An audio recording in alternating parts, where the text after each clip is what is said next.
Send it to this side. Don't step on human being.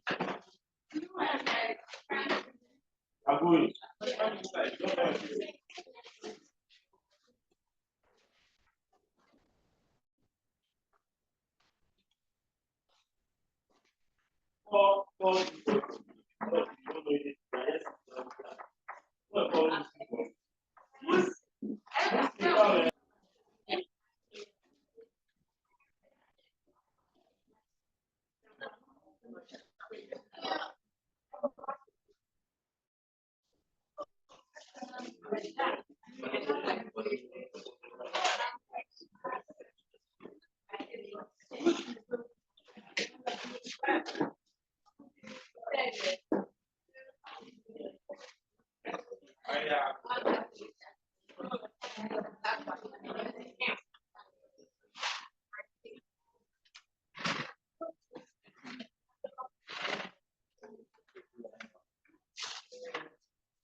Yes, hello.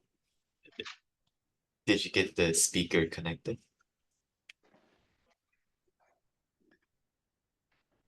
No, please. Come in.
Hello, JB.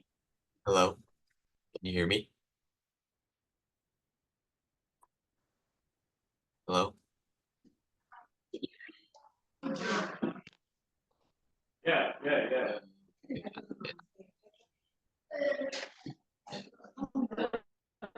What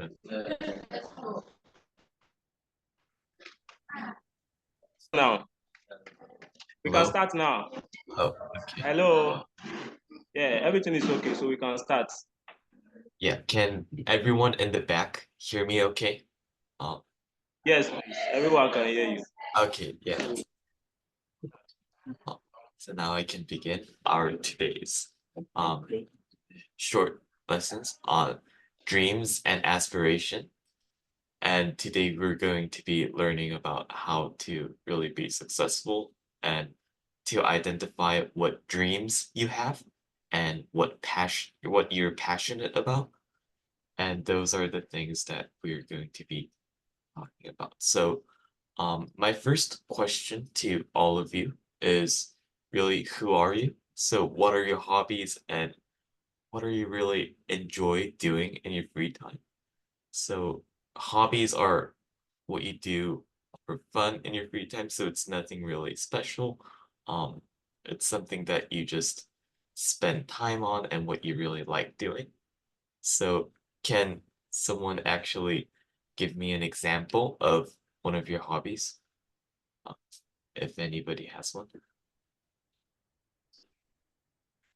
So like hobbies can include, I heard some of you guys are um like playing football and many maybe other sports perhaps, and You can could say you, it. yeah, or playing You piano say you can or say singing, um are those any of your hobbies, like playing as your hobby. Playing football, the things are there. What do you like doing as your hobby? Speak louder. Oh, did I hear dancing in the back?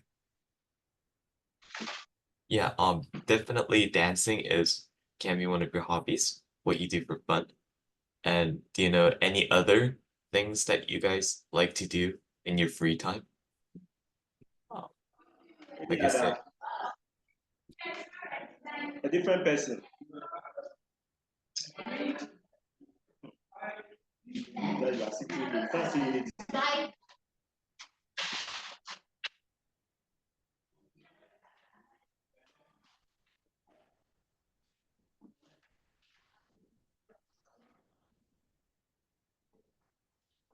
yeah, you guys don't really need to answer one, but you guys can just keep it in mind.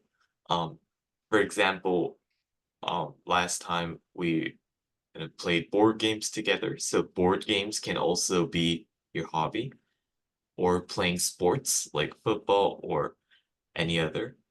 Um, so those are just some of your hobbies that I would like to know about.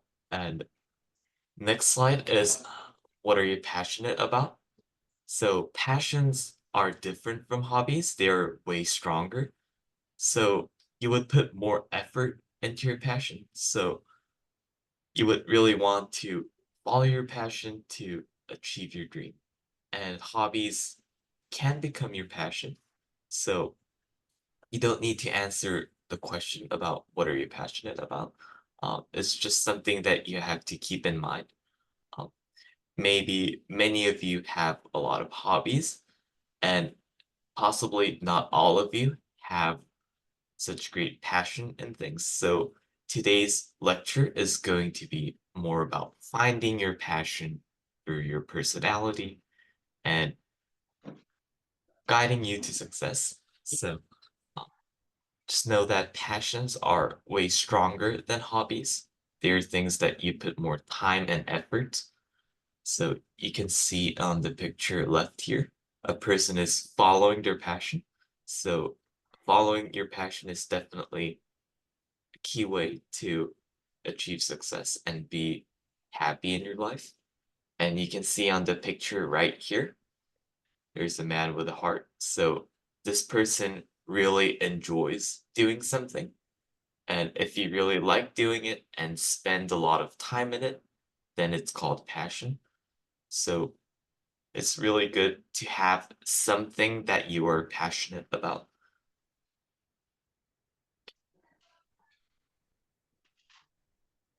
Yeah, so like I said, to get to know your passion and find the right job, it is really good to test your personality.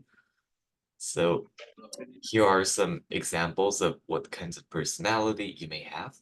But just remember that none of these traits are bad. They are um, sort of categories where it shows who you are.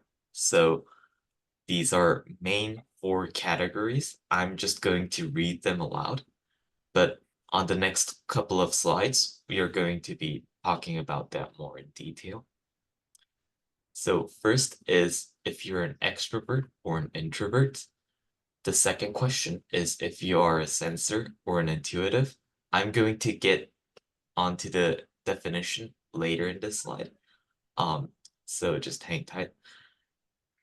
Another question is if you are a thinker or a feeler. Another question is if you are an organized person or an open person. So these are kind of questions that you can have to kind of test your personality and see what kind of person you are. So if you are unsure of what you are really passionate about, these personality tests can really determine what you really like to do if you are unsure. So first question, and actually the second that I have with you guys are if you guys are extroverts or introverts. So I have this little picture here and a description on each side. On the left is an introvert. So introverts are more comfortable inside themselves and they tend to focus on the inside thoughts that they have. So left picture here, a person is thinking. So introverts look inside first. And on the right is an extrovert. So extroverts are more comfortable talking and loves to be around people. So these are the type of people you see going around, often talking to friends, hanging around with people. So extroverts on the picture right here, it says they look outside at first. So introverts are mainly quiet and extroverts are pretty loud, talking to a lot of people. So I want to know how many of you are introverts and how many of you are extroverts. So can you raise your hand if you are introverts in this class? And don't be afraid, there is nothing wrong with them. Yeah, can every introvert in this class raise their hand? If every introvert in this class raise their hand. Would you like to be quiet, think about themselves, you want to be moving around over the time, you are introverts. We said you raise up the hand if you are that type of person.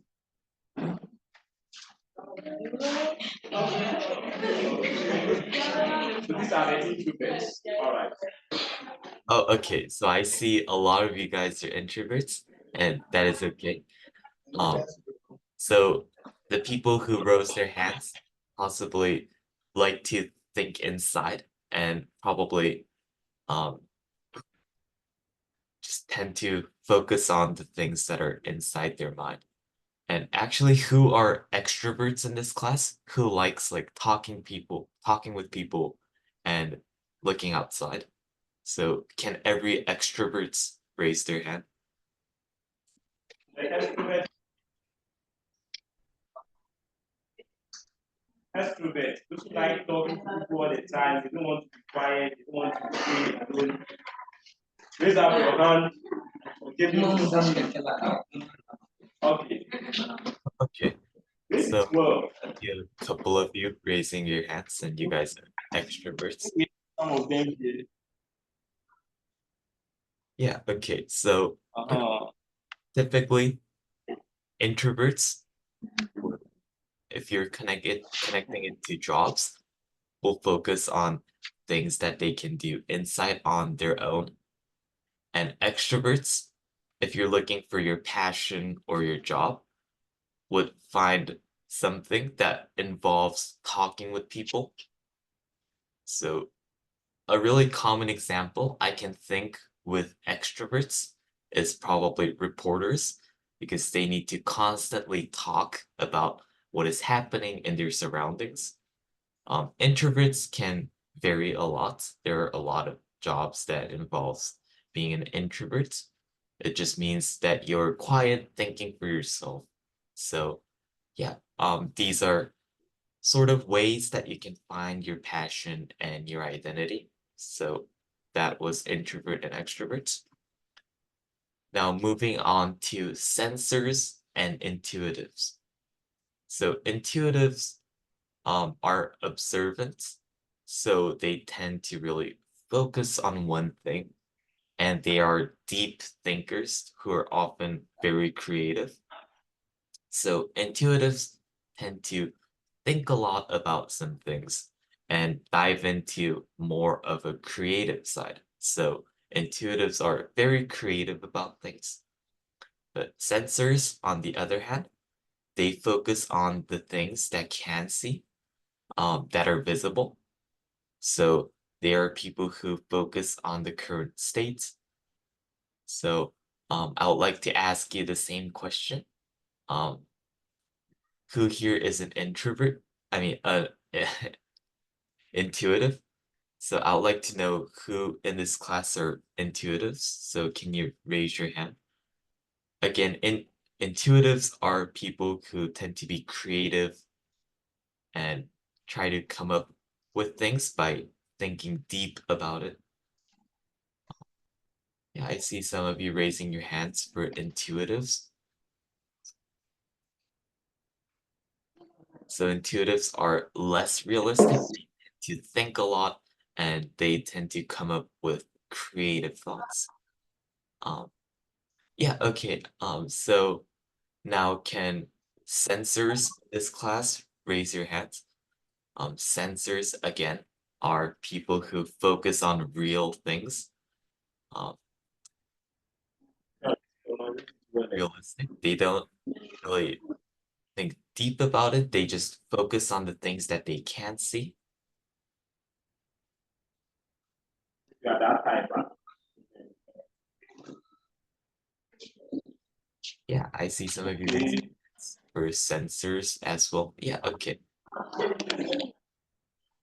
So, um, intuitives versus sensors, there is no bad and good again. None of these traits are bad. They just determine who you are. So intuitives, um, for people like those, they would focus on some sort of material designing. So intuitives, again, they need to be very creative. So, um, for example, the right job or passion would be to sort of outline and kind of imagine and design objects or things. You can see the picture left. This person is designing the building. So this person is thinking about what to build for the new apartment or a new house. So they are people who think about it. And on the right are sensors. So sensors focus on experiences. So sensors in this case can be the engineers. If any of you guys are interested in engineering, um, sensor is a big personality for engineers. And they can also be like builders for this building and many other jobs. So those were intuitives and sensors. And our third category, and this is our second last one, and it's thinker versus feeler. So on the left is a thinker. So thinkers are usually more reasonable. They apply facts and logic to solve problems. They are more realistic and logical. And feelers on the right side, they focus on significance of things. They search for more meanings inside things. So the picture on the right, that person is holding a some sort of family picture, and this person who is holding it is thinking a lot about it and searching for the meanings of things, while thinkers are usually coming up on the spot. They use facts and the things that they can see to solve problems. So these kind of personalities are how you would solve problems. Would you solve the problem more factual way using logic and facts? Or would you solve a problem using more finding the meanings of things? So can every thinker raise their hands? Who is a thinker in this class?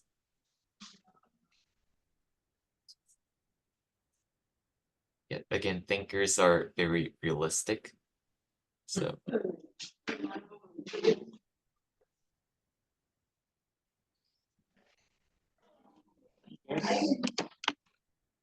Yeah, I can see people raising hands for thinkers. Okay. So those people who raise their hands, like most likely, are to be more logical, more factual about things, especially when solving problems. So they tend to identify the causes that they can see. And now time for feelers. So who in this class are feelers? Can you raise your hands? So feelers tend to focus on the meanings rather than the facts that can be observed.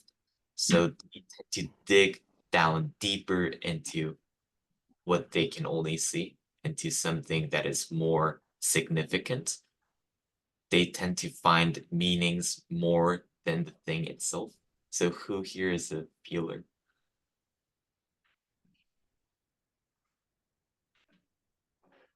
Yes, we start with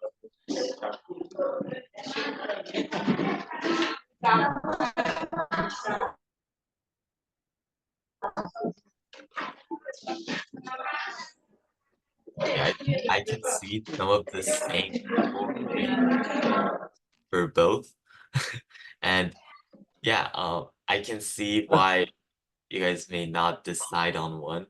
Um, yeah, it's really difficult to choose one or the other. So usually there are these personality tests.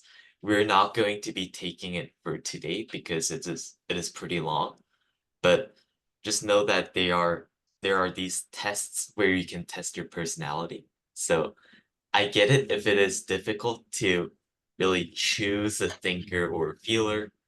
You might be both actually. You might be half a thinker and half a feeler. So yeah, just things that you can keep in mind. And finally, there are judgers and perceivers. So judgers on the left, they are people who loves to be organized and plan ahead. So they are more of an organized people. And on the right, they're perceivers. Perceivers are less planned and tend to do whatever is ahead of them. So the main difference is how they plan ahead. On the left is a person who is really organized, have everything planned out for the future, and this person knows exactly what they're doing. But on the left, right, the perceivers, they tend to come up with solutions on the spot. They don't plan ahead. They tend to really focus on the things that are right ahead of them. So yeah, that is the main difference between judgers and perceivers. So who here is a judger? Who is really organized in this class? Can you raise your hands?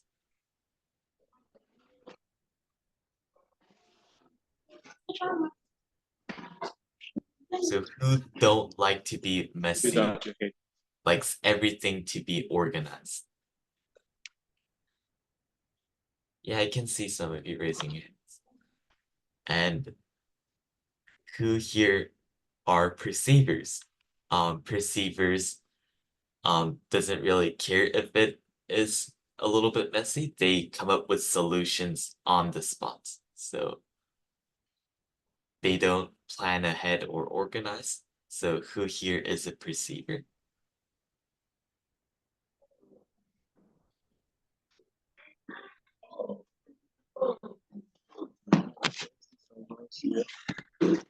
See some of you raising your hands for perceivers.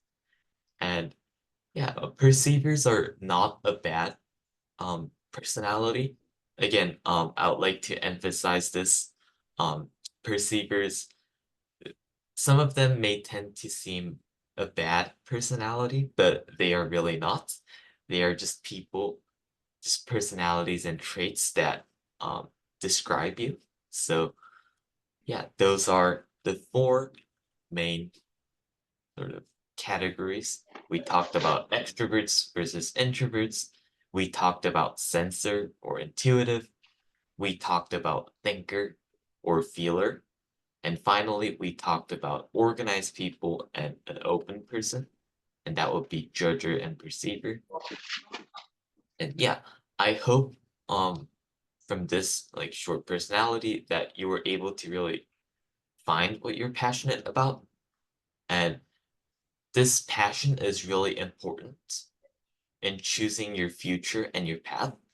So through this kind of personality test, you were kind of able to know who you are and kind of choose the right path for your future. So I hope you were able to find what you were passionate about.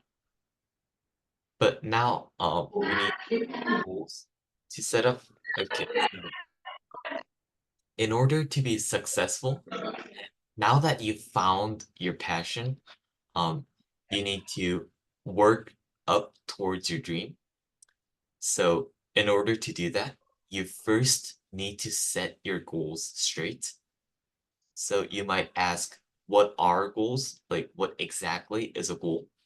So a goal really helps us improve our lives, um, because each of our goals become our accomplishments. And they are these tiny steps that you guys can take to achieve your dream and your what you're passionate about. So here is like a picture of a SMART goal. So SMART is an acronym. It means that every letter represents something. So you can remember a SMART goal. S stands for specific. M stands for measurable. A stands for attainable. R stands for relevant. And T stands for time-based.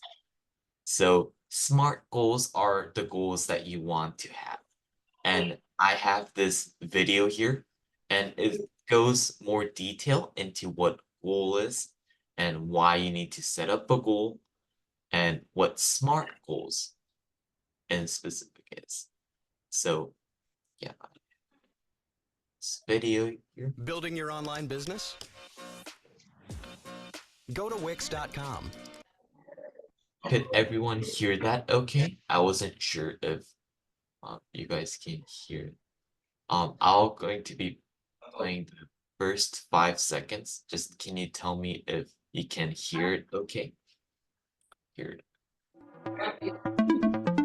Learning to set goals. Secrets to success. Yeah, can you hear that okay? Um, the video was playing for a couple seconds.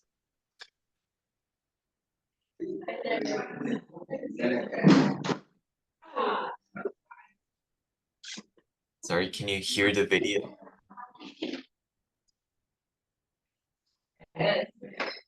Okay, yeah, thank you for letting me know. So I can just Okay. play the rest. I hear the video because yes. That yes, you said we hear you.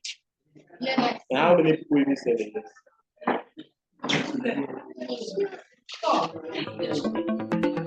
Let's begin with taking a look at Yeah, that was a video about SMART goals and why goals are really important. So I hope you guys were able to hear that okay and understand it. That person basically introduced us to how goals can be like a step towards our success. And there are short-term goals and your long-term goals. So maybe most of the things that you guys are thinking about are long-term goals.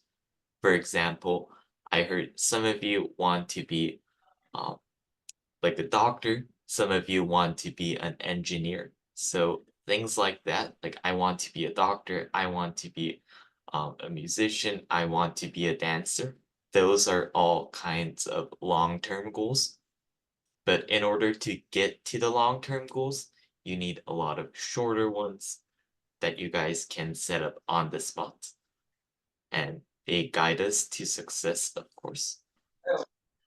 And to review what a SMART goal is, I hope you were able to hear it in the video, but I'm going to be going over again because it is very important. And S stands for what again? Can someone say what it stands for? It stands for What is S in a SMART goal?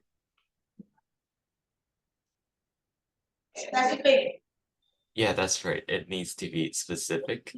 So, you need to make sure that your goals are specific because without it, there is no accurate thing that you have to do. So I have an example on the right. It is I'm going to eat healthier by eating vegetables. And this is a specific goal because I have specifically said how I was going to be healthier. I said by eating vegetables, and that makes a goal specific. So you can't just say, I want to do something or I am going to become something. You need to be specific by saying how you are going to be doing it. So you can say, I am going to senior high school by studying hard. That is a specific goal. And next word is M. So can someone tell me what M stands for?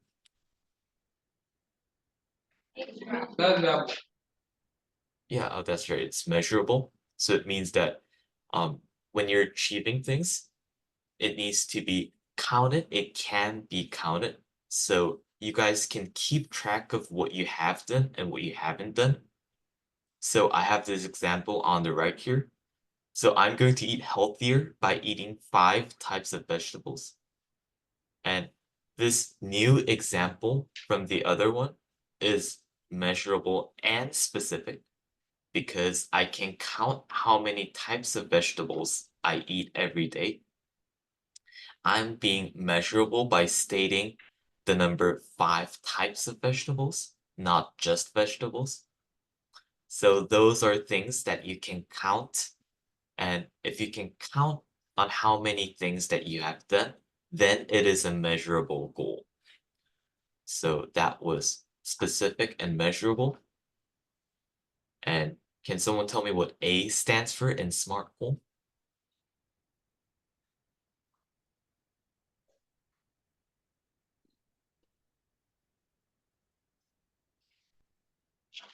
Yeah, so A stands for attainable. So it means, yeah, that's right. It's attainable. And we want goals to be something we can strive for. So they need to be things that we can actually access and we are able to do. So we can't set a goal for things that we cannot do. Like for example, um, let's say for me personally, I cannot say I want to be a pilot because my eyesight is really bad, and pilots need to have good eyesight. So for me, the goal of I want to be a pilot is not attainable because it's something that I cannot do at the moment.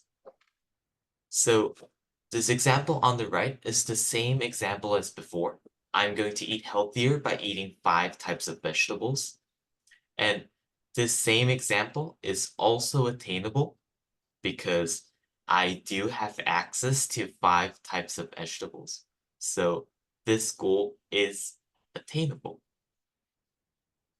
Now moving on to R, and it stands for relevant.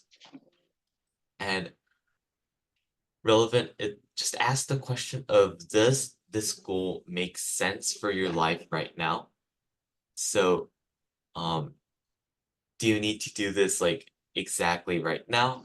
And is this really a goal that you want to be doing right now?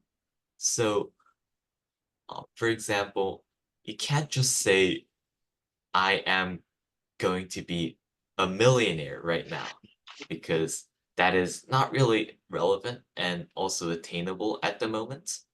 So, something relevant is a goal that is appropriate at the moment. So eating vegetable, that same example, is also kind of relevant because I need to maybe lose weight or be healthier. So being healthy is a thing that you can do right now and is appropriate. So it is called relevant. The things that you can do right now or make sense to do right now. And lastly, the goal needs to be timely. So we really need a deadline for this goal. So you can't say, I'm going to be healthier, I'm going to be smarter by studying, but you can't just set a goal without setting some sort of time limit on yourself. So being timely is important because it gives a sense of urgency. It means that it gives you some sort of finishing point. So if you don't complete this until the end of this month or the end of this year, then you are not able to achieve that. So you need to set some sort of time limit. So on the right, I have this example, and this is the final SMART goal. It has all aspects of specific, measurable, attainable, relevant, and timely. So I am going to eat healthier by eating 5 types of vegetables by the end of this month. So this newly formed example is also timely because I set myself a time limit of a month. So I need to get healthier by a month. I set myself a time, and now I need to complete it in a month, or else the goal is not successful. And I like to say that it doesn't need to be healthier. That is just one example of a goal. You guys can set up multiple goals in your life to really be successful. So you need to set goals even on the smallest things. For example, I need to do well in school, for example. In order to do well in school, I need to study hard. Maybe that goal can be the goal that you can start with. I need to study hard to be successful in school, and you can build onto that goal later in your life to say that I need to study hard to get into senior high school, or I need to work hard to support my family, and those goals can really guide you to success. So that was SMART goal. Okay, the last kind of concept that we are going to be talking about is how can we get successful? So not only do we need SMART goals, we also need to have good habits to be successful. So habits are things that you do constantly. You repeat it a lot of times. So to really form a habit, you need to constantly repeat and do the same thing over and over again. A good habit, for example, would be studying or maybe exercising. So the picture on the right bottom has a couple of examples of a good habit. You can see a person exercising, meditating, and many other types of habits. And I have a video here, and it kind of shows you what good habits are, what you can do to form good habits. So here is a video. Liberty Mutual customized my car insurance and I saved hundreds. With all the money I saved, thought I'd buy stilts. Okay, so here is the 4-minute video, and I hope you guys enjoy it.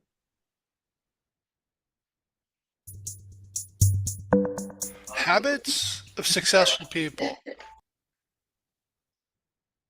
Yeah, that was a video about creating good habits and how it can lead to success.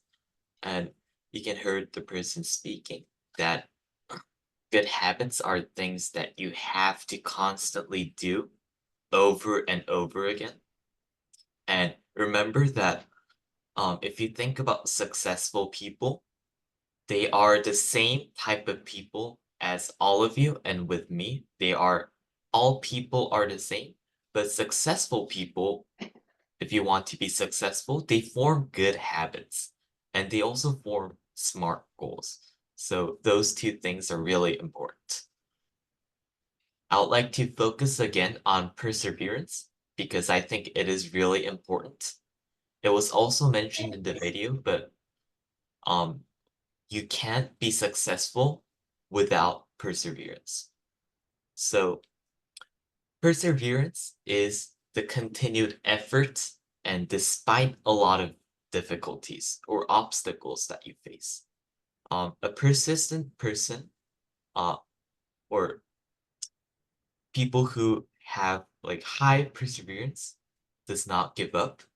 So you can see on the picture bottom here, this person is carrying this heavy rock, maybe on top of the mountain, and this person is not giving up.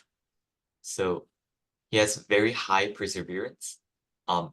Again, people with high perseverance does not give up easily, no matter what difficulty that you face.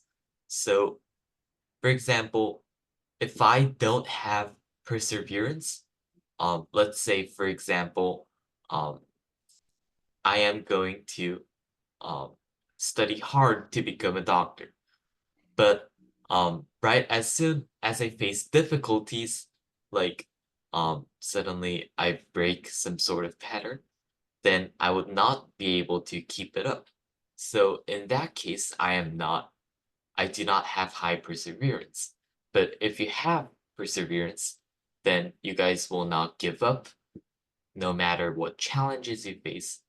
And perseverance is one of the most important aspects that you have to keep in mind when you want to be successful. And one final thing that I want to talk about is, this is the last slide, and it's to work outside your comfort zone. So many of us work inside our comfort zone because we feel safe inside. We don't want to go out of our comfort zone. But if we stay in our comfort zone, we will not change and therefore will be forever be stuck in our current life. So if you want to really change and become successful, you need to step out of your comfort zone. And you really need to make changes in your life. And you don't need to be afraid to get out of your comfort zone. And I know a lot of people, like almost all people around the world, are more comfortable inside their comfort zone. And I would like to say that comfort zone is not really a set limit that you see that can be seen visually, but it's some sort of mental comfort zone where you try to keep yourself away from changing. So stepping out of comfort zone means to change in your life and make a change to be successful. So I have this picture on the right. This person is inside this circle of a comfort zone, but on the right is where success happens. This person needs to step out of their comfort zone. And this is the last video that we're going to At watch. Equitable, we understand the big questions educators face when it comes to saving for retirement. We all know it's good. Okay, so this last video is talking about how to get out of your comfort zone. And these are things that you can do right now. So I hope you enjoy the video. Good to leave your comfort zone. But leaving your comfort zone is hard because, well, it's comfortable. Okay, that video kind of explained 5 main ways that you guys can leave your comfort zone. And one thing that I would really emphasize on is that you need to have a mind that says, it is okay to change and everything will be fine. So that is a really good way of thinking. So when you're leaving your comfort zone, you always have to say to yourself, it'll be okay and everything will be fine. So that is um, really a big thing that you guys can keep in mind. And finally, and most importantly, be yourself. We're not really forcing you to be something else other than yourself, but you have to be yourself while keeping in mind your passion and your goals, perseverance, and your comfort zone. So those are all things that you want to focus on. And yeah, we can all do it. You guys can all be successful in the future. Just remember to set your goals and be persistent. And you need to step out of your comfort zone to really be successful. So yeah, we can all do it. And it's just a picture here summarizing all the points we have went over. And yeah, thank you so much for listening to this presentation. And do any of you have questions about today's lecture? I can go over anything that was unclear to any of you. Do any of you have any questions? Do you have any questions?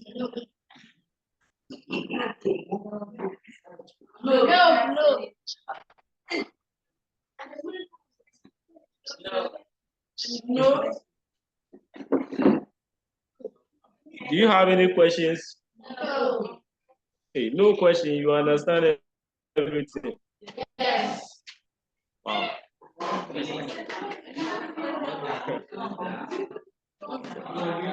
They've been shocked.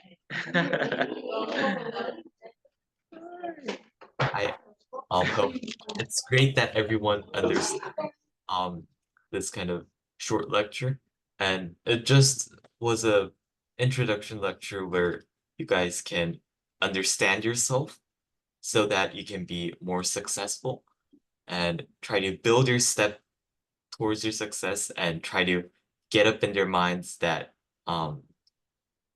you don't have to give up and you can do it. So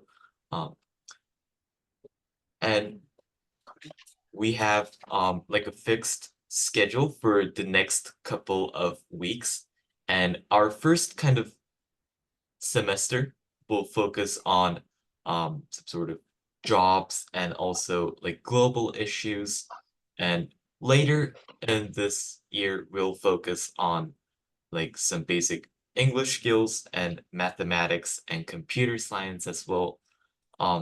So for next week we're going to be talking about careers and jobs. So that will be the lecture for next week. And I think Prince has the schedule that we sent. So you guys can look over that again.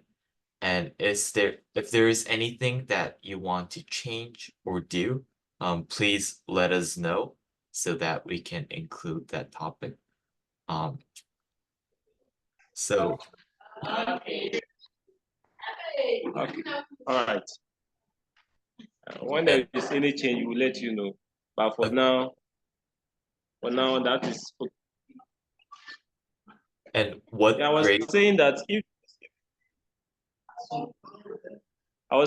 there is any change, we'll let you know. But for now, I don't think we have any change. Yeah, okay. And do you know which grade this class is? It's grade 7 and grade 8. Oh, grade 7 and grade Grade 8. 7 and grade 8. Yes. Yeah. And yeah, from today's lecture, I hope you guys were able to learn some things. And yeah, I'll see you guys next week on jobs and careers. So yeah.